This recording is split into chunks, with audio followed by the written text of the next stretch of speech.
नमस्कार भाई साहब, केकेआर को हराकर पंजाब के कप्तान श्रेयस अय्यर गदगद है। गदगद इसलिए है क्योंकि भाई साहब कमाल का काम किया है। अब जैसे ही श्रेयस अय्यर ने पंजाब को केकेआर को हराया और पंजाब को जिताया, जाहिर तौर पर एक बहुत बड़ी बात कह दी और ये बात आप लोगों को सुननी चाहिए, क्योंकि एक कप्तान के तौर पर अगर कोई खिलाड़ी अपनी पुरानी टीम को हराता है, जिस टीम को पिछली बार चैंपियन बनाया है, खिताब जिताया है, अगर उस टीम को कोई खिलाड़ी हराता है कप्तान के तौर पर, तो जाहिर तौर पर उत्साह और जोश सातवें आसमान पर होता है। क्योंकि केकेआर के ही पिछली बार कप्तान थे, केकेआर को खिताब जिताया है, इस बार पंजाब के कप्तान है। और जब केकेआर उनके सामने आई, आधे टीम तो पुरानी टीम है, जब केकेआर उनके सामने आई श्रेयस अय्यर के, और जिस अंदाज में केकेआर को हराया, ये हार नहीं है, ये तो श्रेयस अय्यर ने केकेआर के मुंह पर तमाचा मारा है अपने घर बुलाकर। जिस अंदाज में केकेआर को हराया, 111 रन नहीं बनाने दिए, ये बहुत बुरी हार है केकेआर के अपने घर बुलाकर। जिस तरीके से पटक पटक कर श्रेयस अय्यर ने मारा है, ये जाहिर तौर पर केकेआर को सोचना पड़ेगा इस हार के बाद कि आपकी बल्लेबाजी बिल्कुल बेकार है। जिस बल्लेबाजी की अभी तक तारीफ मैं करता था,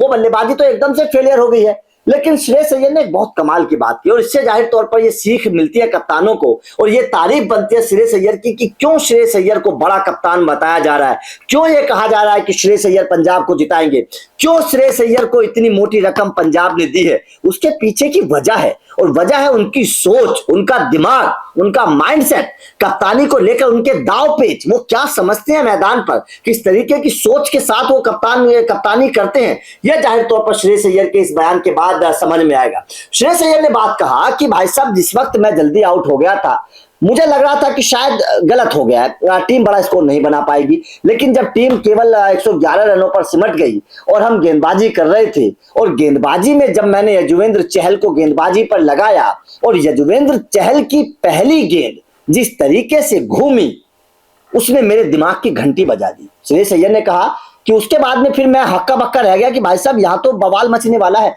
ये मैच अब हमारा है। श्रेयस अय्यर ने कहा कि उसी बॉल पर मैं समझ गया था कि ये मैच हमारा है, बस मुझे सही से काम करना पड़ेगा। श्रेयस अय्यर ने कहा कि मैंने फिर बाहर फिल्टर लगाने बंद कर दिए, स्लिप पे लगाया, गली पे लगाया, फॉरवर्ड शॉर्ट लेग पर लगा दिया, बल्लेबाज के इर्द गिर्द मैं घूमने लगा कि भाई साहब, अब बल्लेबाज को फंसाना है।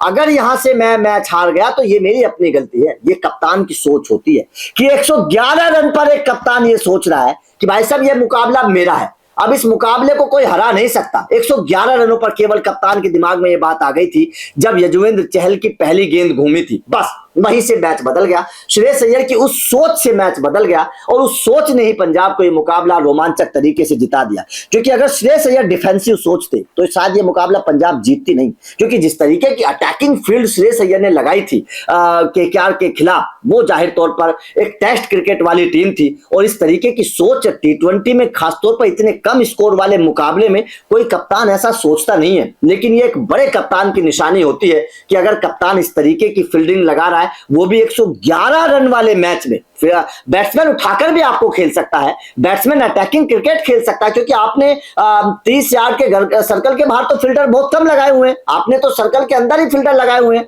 लेकिन एक अटैकिंग कप्तान वही होता है जो जीत के लिए जाता है, और श्रेयस अय्यर जीत के लिए गए थे। यह श्रेयस अय्यर ने जाहिर तौर पर एक बहुत बड़ी बात बोली है केकेआर को हराने के बाद कि यजुवेंद्र चहल की एक गेंद ने मेरा माइंडसेट बदल दिया।